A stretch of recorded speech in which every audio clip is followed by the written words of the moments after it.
Bismillahirrahmanirrahim. Assalamualaikum warahmatullahi wabarakatuh. Pemirsa yang dirahmati Allah, marilah kita semua ceramah dari Ustaz Dasat Latif dengan tema bahayanya gosip. Sebelumnya marilah kita bersolawat terlebih dahulu.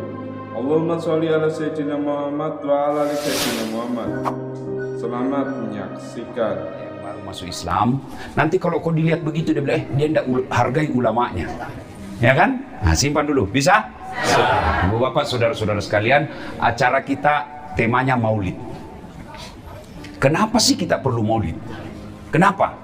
Tiap tahun kita rayakan dan selalu sama temanya. Dengan hikmah maulid kita teladani Nabi. Dari Sabang sampai Merauke saya ceramah maulid, sampai kemana-mana sama temanya, meneladani Nabi. Iya toh? Kenapa? Kita mau teladani Nabi. Adik-adik, saya tanya ini, yang masih muda-muda, siapa anak pertamanya Nabi? Ayo. Tidak ada yang tahu. Siapa namanya anaknya ya? Jokowi? Siapa? Nah, padahal ibu-ibu berapa anaknya Nabi?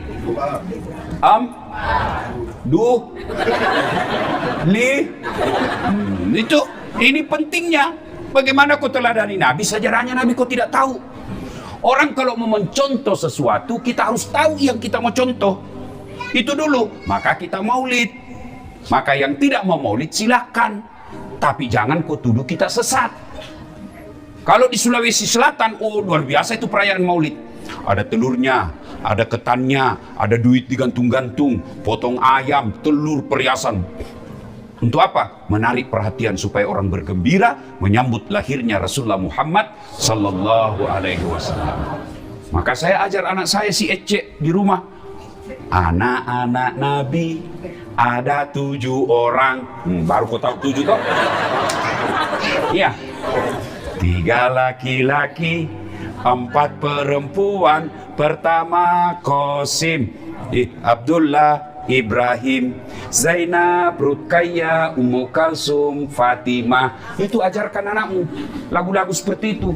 Nggak usah lagu Cikampek, Tasikmalaya, apa beling-beling. Apa gunanya itu Cikampek? Ya, jelas. Nah, karena waktu yang terbatas, kita tidak bisa cerita secara detail sejarah kehidupan Nabi. Yang ringkas saja.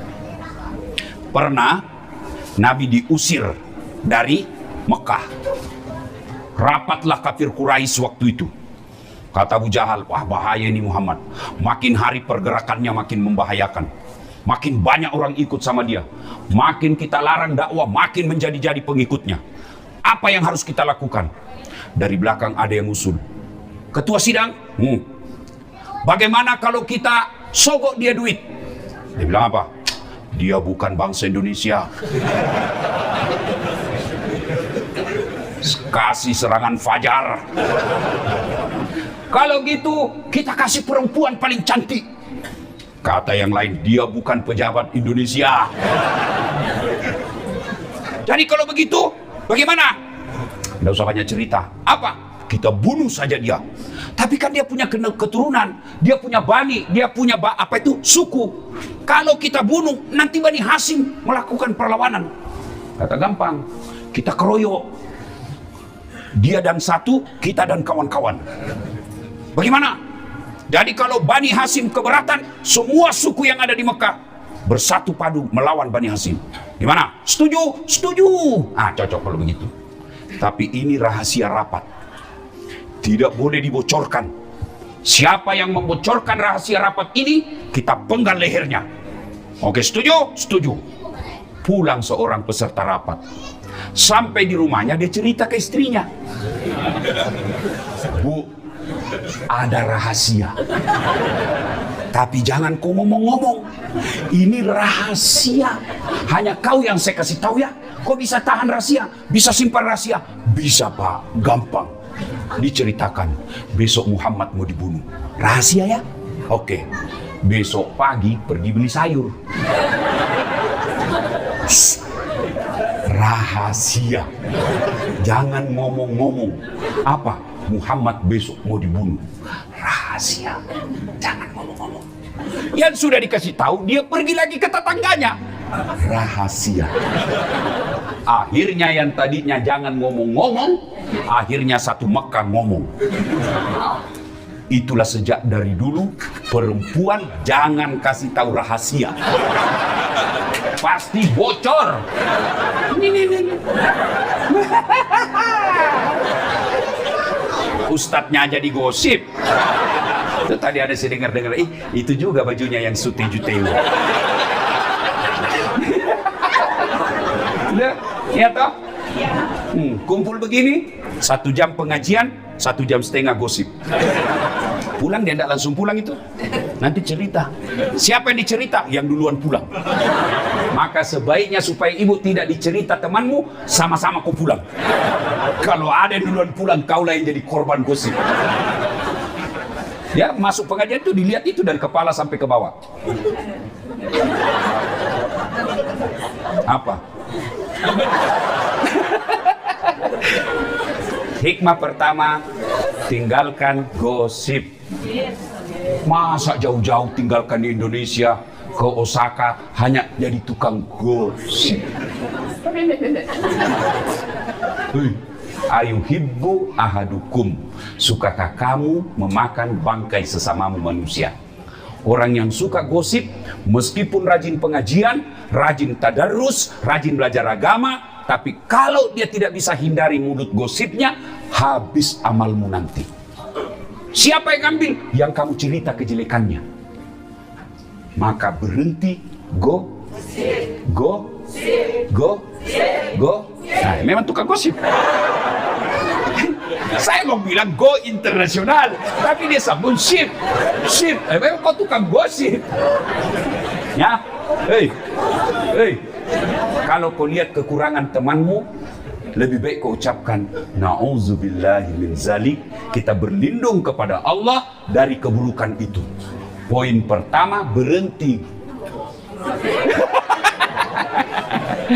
Berhenti gosip.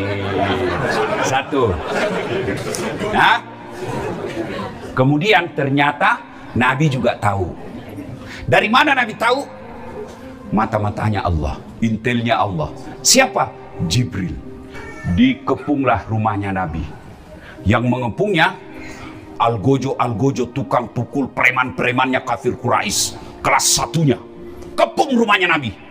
Riwayat mengatakan kucing pun lewat pasti kelihatan. Tapi Allah turunkan perintah, lalu Allah memerintahkan Muhammad sallallahu alaihi wasallam untuk membaca satu kepingan ayat dalam Al-Quran. Nabi lewat, tidak ada yang bisa melihatnya. Ada yang tahu ayat itu? Apa bunyinya? Jangan Pak Ustaz, pasti sudah tahu. Ibu-ibu apa?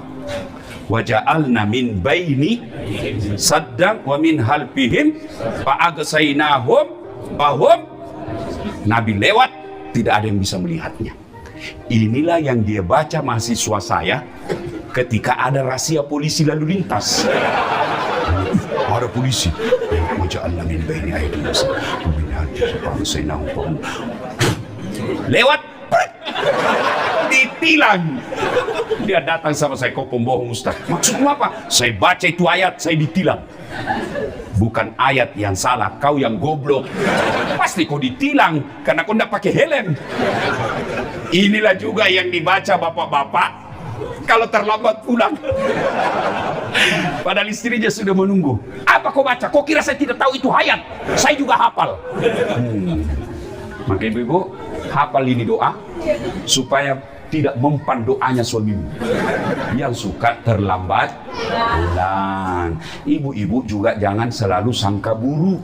Kenapa suamimu terlambat pulang? Supaya ada penghasilan tambahan. Ini kau lihat kasihan ini, muka-muka kasihan semua. Jangan lagi kau tambah-tambah dengan takut-takuti. Hei, kau kira enak jadi suami? Langsung dia jawab, kok kira juga enak jadi istri? Berarti sama-sama tidak enak. Kalau begitu kenapa kau suami istri? Ya, jadi Bapak Ibu Saudara-saudara sekalian, Nabi keluar. Tidak ada satupun yang melihatnya. Nabi lewat. Begitu Nabi sudah pergi, baru sadar Abu Lahab. Terbangun mereka. Hai, sergap, masuk. Dibongkar pintunya Nabi, dobrak, pak. Siapa yang didapati tempat tidurnya Nabi?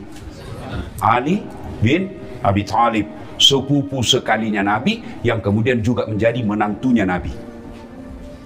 Ya, sudah. Kemudian disergap, ditarik lehernya Ali bin Abi Thalib. Aina Muhammad? Mana Muhammad? Mana Muhammad? Saya juga tidak tahu. Akhirnya mereka keluar dari rumah Nabi. Lalu Abu Lahab bikin pidato. Wahai masyarakat Mekah, siapa yang bisa mendapati Muhammad, hidup atau mati, saya kasih kau hadiah 100 ekor onta betina hamil, tidak ada suaminya. Yang ketawa namanya onta, hamil tidak ada suami. Masa ada onta akad nikah? Kita nikahkan si onta dengan saksi das atlatin. Pelecehan. Cuma sekarang banyak cewek mau saingan sama onta, hamil tidak ada suaminya. Mudah-mudahan kalian semua dicintai oleh Allah, dilindungi oleh Allah, dilindungi dari laki-laki jahat. Jangan percaya laki-laki, apalagi kalau dia lagi jatuh cinta. Mulutnya berbisa, lebih bahaya daripada ular kobra. Modal hanya silver coin, modal coklat, bunga-bunga plastik. Kamu sudah lope-lope, beleng-beleng. Kemanapun kau pergi, aku akan mengikutimu. Aku akan hidup semati. Pembohong. Apalagi kalau ada istrinya, jangan kau percaya. Apalagi kalau dia dalam dia bilang, ini saya dalam proses perceraian, sebentar lagi saya akan bercerai. Jangan kau terima sebelum ada surat cerainya. Banyak kasihan perempuan jadi korban hanya karena mulut berbisa para lelaki. Ya, kau lihat saya, bukan saya. Ya, hei, cewek, kalau ada sama-sama kamu pekerja, kan sekarang nggak boleh lagi disebut tenaga kerja kan? Sekarang disebut pekerja imigran, pekerja PMI, pekerja migran Indonesia. Nggak boleh lagi disebut tenaga kerja, ya. Maka kalian jauh-jauh tinggalkan tanah air. Lalu kau pacaran hanya berzina. Kasihan, lebih baik kau suruh lamar dia. Kalau betul kau sayang sama saya, kau pulang ke Indonesia, lamar saya baik-baik. Mahal pulang kampung, kau video call sama orang tua saya. Lamar saya sebagai wanita terhormat. Begitu. Kalau kau tidak lamar saya dalam waktu sepekan, apa boleh buat? Kita putus. Kau kira cuma kau laki-laki? Banyak yang ngantri. Cuma karena kau sudah belikan adekku motor. Kau ketawa, barangkali ada korban di sini. Ya. Sudah. Maka tertariklah salah seorang di antara mereka. Dia kejar ini ahli pencari jejak di Mekah. Terkenal dia. Saya lupa namanya. Dia memang ahli mencari tanda jejak. Dia tidak cari tanda jejak dari telapak kaki onta. Tapi apa? Dari angin. Dia bisa tahu seperti anjing pelacak. Das Atlatif. Kenapa kau tahu? Reksonanya sehingga. Dia bisa tahu. Oh, dia dapat, Pak. Dia dapat. Ketika itu dia kejar, dia dekati Muhammad, kudanya standing. Jumping. Yang seperti Ferrari. Jatuh. Dia naik lagi ke kudanya, jatuh lagi. Naik lagi, jatuh lagi, sampai 3 kali. Akhirnya ini orang berkata, ini bukan orang sembarang ini. Ini orang dilindungi. Sudah berapa orang saya kejar, pasti saya berhasil membunuhnya. Ini orang dilindungi. Akhirnya apa? Dia teriak. Dia tidak memanggil Muhammad, tapi dia teriak Abu Bakar. Abu Bakar, sampaikan kepada temanmu, Abu Lahab bikin kesimpulan dan sayembara, kepalanya bernilai 300 onta. 100 onta. Saya datang di sini sebenarnya ingin melakukan itu, tapi itu orang yang ada di sampingmu, orang yang dilindungi. Lalu dia berkata, Abu Bakar, ini ada perbekalan saya bawa, kau pakai ini, lanjutkan perjalananmu. Muhammad bersembunyi di gua Zur. Gua apa? Gua Zur. Kalau tempat menerima wahyu, gua apa? Gua Hira. Sembunyi 3 hari 3 malam. Rasulullah bersembunyi. Sebenarnya didapat itu tempatnya Nabi bersembunyi. Didapat oleh Abu Jahal dan Abu Lahab. Diintip. Akhirnya mereka dikalahkan oleh akalnya. Allah turunkan bala bantuannya. Bukan dengan membawa malaikat yang membawa batu. Bukan dengan menurunkan tentaranya berupa burung ababil. Tapi apa yang Allah turunkan pertolongannya pada saat itu, yaitu laba-laba. Tahu laba-laba? Spider. Bukan Spiderman. Dia bikin sarang laba-laba di mulut gua. Akhirnya Abu Lahab berpikir, kalau ada Muhammad di dalam sini, tidak mungkin ada ini sarang laba-laba. Kenapa? Pasti koyak. Pasti robek ini sarang laba-laba. Sarang laba-laba yang begitu rapuh mengalahkan pasukan pilihannya Abu Jahal. Lalu begitu ngintip lagi, Abu Bakar sudah berkata, mati kita ini, mati sudah kita. Tapi apa kata Nabi? Ya Abu Bakar, la tahzan, innallaha ma'ana. Abu Bakar, jangan kau takut, jangan kau sedih, jangan kau cemas, Allah bersama kita. Terbang burung merpati. Abu Lahab berkata, benar, tidak mungkin ada manusia bersarang di sini. Tidak mungkin ini burung merpati bersarang di dalam kalau ada manusia. Akhirnya mereka tinggalkan. Sepeninggal itu, Nabi lelah dan tertidur. Panjang cerita. Nabi kemudian melanjutkan perjalanan. Lalu disambutlah Nabi di Madinah dengan lagu. Tala'al badru alaina min saniyatil wada, dan seterusnya. Inilah yang menjadi dalil kenapa ada ulama yang membolehkan lagu atau nyanyian. Tergantung jenis lagunya. Kalau lagunya berupa dakwah, boleh. Suamimu pulang kecapean, lalu dia duduk di kursi, kau usap-usap, kau peluk, lalu kau menyanyi. Bila kan di sisiku hati rasa syahdu. Boleh, halal. Capek, suamimu marah-marah, kamarmu berantakan, kau buka bajumu. Lalu kau peluk lagi sambil menyanyi. Insaflah. Boleh. Ya. Tapi lagu-lagu alamat palsu ini jangan, haram. Pikiranku tak dapat ku mengerti, kaki di kepala, kepala di kaki. Pantas kodongo. Kepalamu ku simpan di kakimu, kakimu di kepala. Jangan, enggak usah nyanyi seperti itu. Ya. Nah, apa hikmah dari kisah itu? Abu Bakar Siddiq begitu cintanya kepada Rasulullah, sehingga Allah memberikan hadiah kepada Abu Bakar Siddiq. Disebut namanya dalam Quran, meskipun tidak disebut secara tertulis Abu Bakar Siddiq, tetapi disebutkan lelaki yang bersamanya. Dialah Abu Bakar Siddiq. Apalagi penghormatan Allah kepada Abu Bakar Siddiq, Nabi kemudian bersabda, ada 10 sahabat Nabi yang pasti dijamin masuk surga. Satu di antaranya adalah Abu Bakar Siddiq. Kenapa? Karena cintanya kepada Rasulullah Muhammad sallallahu alaihi wasallam. Sedulur saklawase. Ada orang Jawa sini? Pasti namanya Margono. Kalau dia orang Sunda, Margana.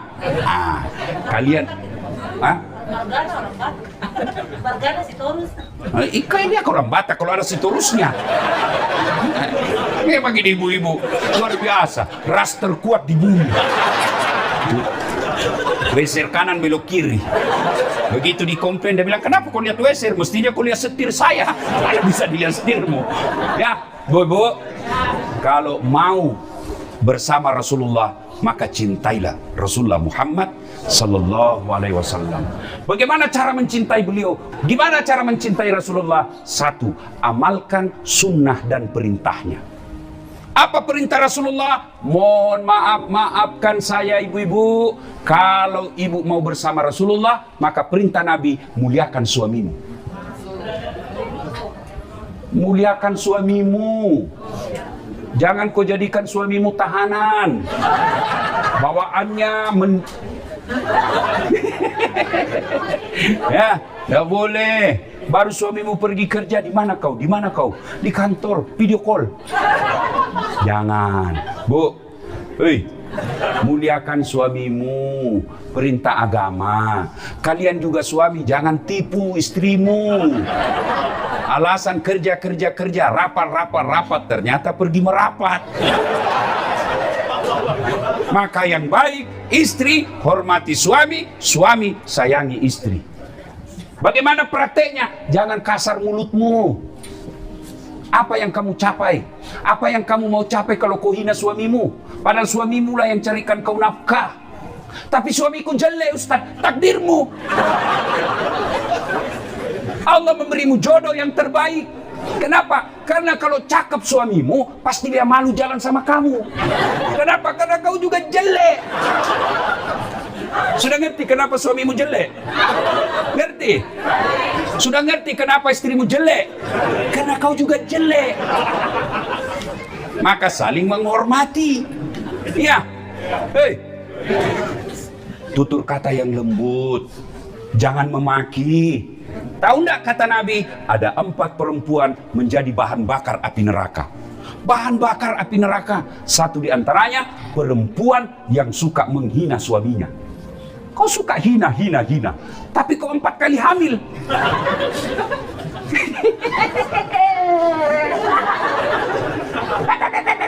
Hamil lagi. Enak enggak hamil, Ibu? Enak enggak? Menderita? Iya. Kenapa kau ulang-ulang?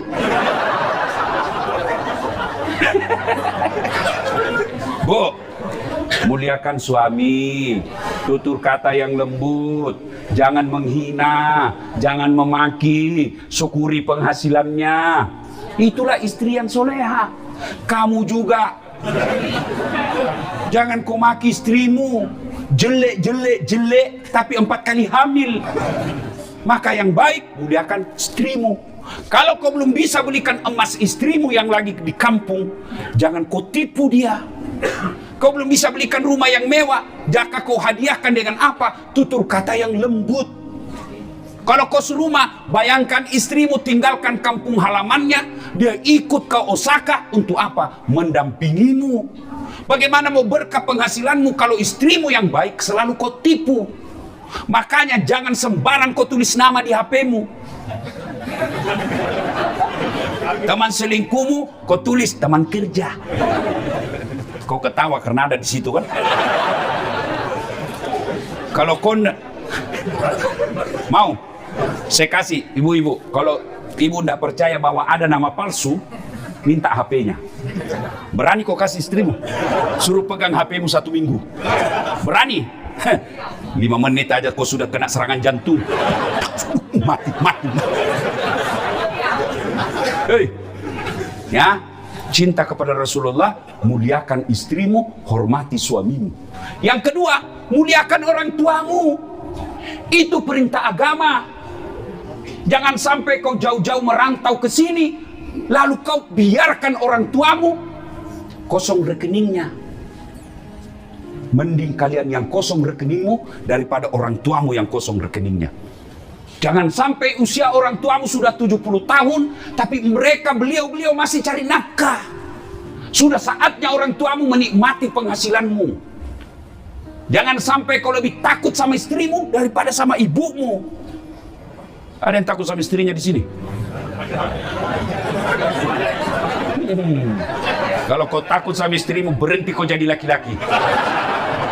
Apa kau mau takut sama istrimu? Semua gajimu diambil. Apain kau takut? Dia ngamuk, Ustaz. Kenapa kalau dia ngamuk? Dia menangis, Ustaz. Nggak apa-apa, bukan juga darah air matanya. Dia pecahkan piring, tidak apa-apa. Piring boleh dibeli lagi. Dia pecahkan televisi, alhamdulillah berhenti dia nonton. Piring, gelas, TV boleh dibeli. Harga diri sebagai suami tidak boleh diinjak-injak istri. Takbir. Yang takbir itulah yang takut sama istrinya. Hei, kau sampaikan kepada istrimu, kau boleh marah-marah sama saya, kau boleh habiskan duit, itu rezekimu, tapi jangan pernah kau hina dan kau sakiti orang tuaku. Itu anak yang soleh. Tapi kalau kau malas takut bersedekah karena takut sama istrimu, berhenti kau jadi laki-laki. Ini deh kirim ke emak, mudah-mudahan emak tahun ini bisa umroh. Istrimu langsung bilang, apa? Emak. Kalau ada istrimu begitu, bos, hei, saya ajar kau jadi laki-laki terhormat. Kalau ada istrimu begitu, jangan kau ceraikan. Kasihan, jangan kau kalah. Kasihan dia. Gimana Pak Ustadz? Tambah jadi 2. Biar dia tahu rasa. Hah? Hei. Mulai hari ini transfer orang tuamu tiap bulan. Berikan gajimu yang terbaik, biar Allah yang ngatur hidupmu. Ridallah fi ridal walidain, suktillah fi suktil walidain. Ridanya Allah tergantung ridanya kedua orang tua, murkanya Allah tergantung murkanya orang tua. Adik-adikku sekalian, tidak ada nilainya penghasilanmu kalau orang tuamu masih susah cari nafkah. Gajimu 20 juta, belanjamu 5 juta sebulan, jadikanlah 3 juta minimal untuk orang tuamu tiap bulan. Itulah penghasilanmu yang berkah. Sementara yang kau belikan motor belum tentu berkah, yang kau belikan mobil belum tentu berkah. Kenapa? Kau pakai selingkuh. Jelas? 3. Kalau kalian cinta kepada Rasulullah, bersedekahlah. Alhamdulillah saudaraku, saya kagum kepada kalian semua bisa memiliki gedung ini. Inilah yang kau masukkan ke dalam duitmu, kau masukkan pembebasan. Itulah yang menjadi hartamu dunia akhirat dan tidak bisa diambil. Ibu-ibu, hartamu berupa emas, hartamu berupa permata, belum tentu kamu yang punya. Besok-besok ibu meninggal, siapa yang punya itu emasmu? Istri kedua. Suamimu kawin lagi. Waktu kau meninggal, waktu ibu meninggal dia cabut cincinmu. Ini gaji pertama aku dulu saya. Dia cabut gelangmu, sayang ini usia pertama. Pada bulan tahun pernikahan. 3 bulan kemudian dia tersenyum, dia kasih perempuan lain itu cincinmu. Sayang ini cincin mantan istriku, tapi karena dia sudah meninggal, silahkan kau pakai. Kamu sudah disiksa di kubur, dinikmati cincinmu oleh istri ke. Maka daripada istri ke yang nikmati penghasilanmu, mending kau masukkan masjid.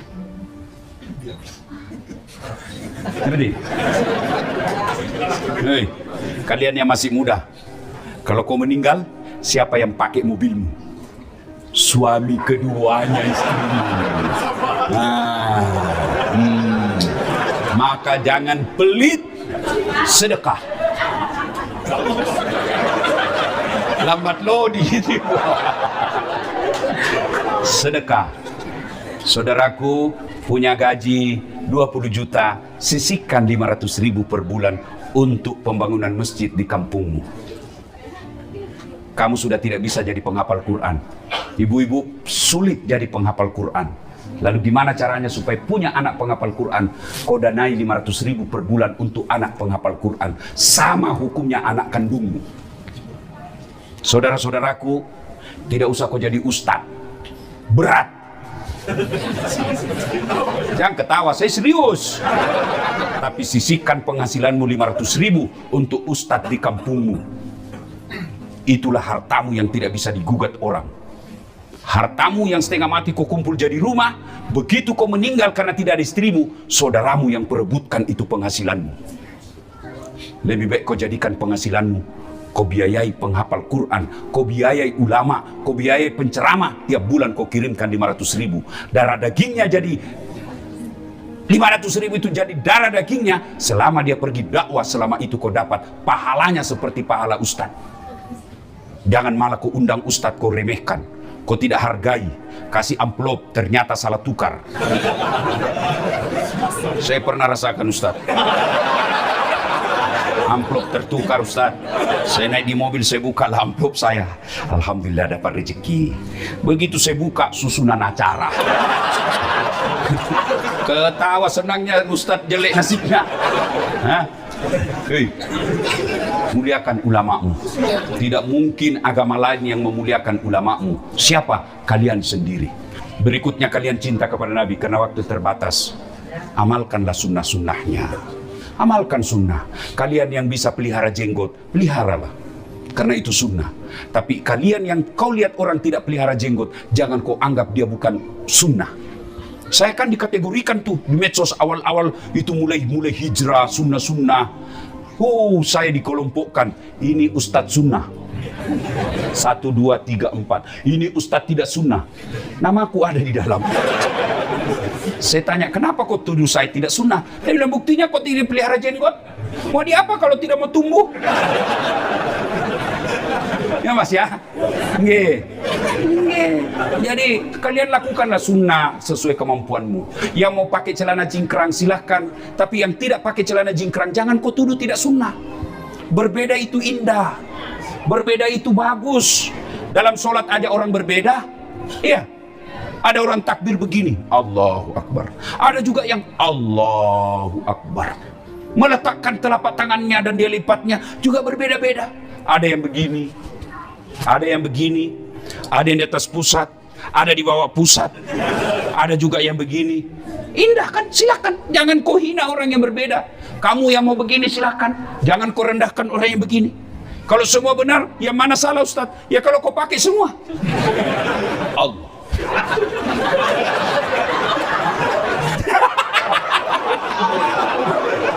Pasti salah. Ya, gigi aja berbeda-beda. Ada gigi seri, ada gigi taring, ada gigi geraham. Bayangkan kalau semua sama gigi kita, semua pakai gigi geraham, repot toh makan kacang. Ya, bagaimana kalau semua gigi taring? Repot kan makan kangkung. Kapan habisnya? Maka diberikan oleh Allah berbeda gigi. Gigi paling depan namanya gigi seri, tujuannya memotong. Gigi masuk ke depan namanya gigi taring. Fungsinya apa? Merobek. Makanya orang makan daging begini. Tidak ada orang makan daging begini. Tak cabut gigimu. Masuk lagi ke dalam namanya gigi geraham. Fungsinya apa? Menghancurkan. Maka hormati perbedaan. Ya. Silakan lakukan sunnah. Yang kuat Senin Kamis, laksanakan puasa Senin Kamis. Lakukan sholat tahajud, sholat duha di pagi hari. Kalau kau tidak kantor di pagi hari, jam 8 kau sholat duha. Selesai sholat duha kau berdoa, ya Allah bukakan rezekiku. Ya Allah di sini saya cari nafkah, tapi saya tidak mau mati di sini ya Allah. Saya datang ke sini cari modal. Mudah-mudahan setelah cukup modal, saya kembali ke kampungku. Saya hidupi keluargaku, saya hidupi ibuku. Saya ingin mau wafat bersama ibu saya. Masa si Allah tidak kabulkan? Tiap hari kau lakukan berdoa seperti itu, masa Allah tidak kabulkan? Padahal Allah sudah katakan, ud'uni astajib lakum, minta kau kepadaku, pasti saya kabulkan. 5 kali kau minta sehari, masa Allah tidak kasih? Kamu minta saja sama saya 5 kali, pasti saya kasih. Kenapa? Capek sudah saya dengar kau minta-minta. Ambil aja, capek sudah. Ya, saudaraku, ibu bapak, saudara-saudara sekalian, cintai Rasulullah dengan mengamalkan sunnah-sunnahnya. Termasuk sunnahnya Rasulullah adalah senyum. Sunnah. Kalau kau tidak bisa kasih temanmu duit, kasihlah dia senyum. Yang ketawa saya seluruh sini. Kau sudah tidak kasih duit, kau gosip pula. Sudah kau gosip, mukamu jelek. Maka senyumlah. Dan itu hebatnya itu senyum. Coba amalkan itu. Biar kau tidak kenal orang, kau senyum, pasti dia balas senyum. Meskipun tidak kau kenal, tidak ada orang kau senyum, apa senyum-senyum, pasti orang gila. Senyumlah, karena itu adalah sedekah. Tutur kata yang lembut. Oh sudah tanda-tanda harus habis ini ya. Nah saudara-saudara sekalian, karena waktu terbatas, ini saja tausiah kita. Kalau masih mau dengar ceramah saya? Masih? Lanjutkan di YouTube. Masih bisa ceramah dengar 2 jam? Bisa ibu sampai jam 4? Bisa? Saya yang tidak bisa. Karena kita akan lanjutkan pada perjalanan dakwah yang berikutnya. Semoga Allah merahmati saudara-saudaraku sekalian. Semoga Allah melindungi kalian dalam cari nafkah di tempat ini. Tidak ada ingin mencari nafkah jauh-jauh dari tanah airnya, jauh-jauh dari keluarganya, tapi Allah memilih kalian semua. Kenapa? Karena Allah tahu kalian mampu memikulnya. Silakan cari nafkah di sini, tapi jangan lupa kuatkan ibadah. Kalau kalian cari nafkah saja, mengabaikan sholatmu, mengabaikan ibadah, maka dunia ini tidak ada artinya di sisi Allah. Kalian akan hina mencari nafkah. Bisa jadi kalau kalian cari nafkah, menghalalkan segala cara, kalian akan menjadi pengejar dunia. Dan tahu mengejar dunia itu seperti meminum air laut. Makin diminum, makin haus. Makin diminum, makin haus. Orang yang mengejar dunia tanpa mengingat akhiratnya, maka dia akan kehilangan dunia dan kehilangan akhiratnya. Demikian, mudah-mudahan ada manfaat. Lebih dan kurangnya mohon dimaafkan. Usikum wa nafsi bitaqwallah. Assalamualaikum warahmatullahi